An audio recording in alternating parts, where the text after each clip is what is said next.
Kasi pangit kasi ito kami. Ito na na-overcome. Ibig sabihin, gumagawa sila ng bago.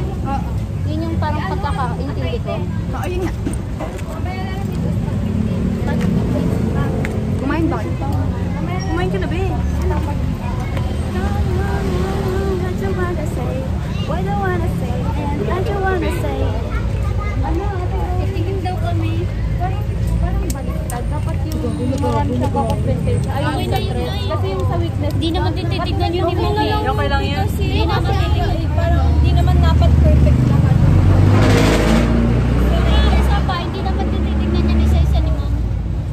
Si Ma'am ka. Ano, take two pa, take two. Take two. Pangala, ay ano mo lang sa clip. Oo, kaka mo. Hindi, Ano namin ano na. bloopers. Yo.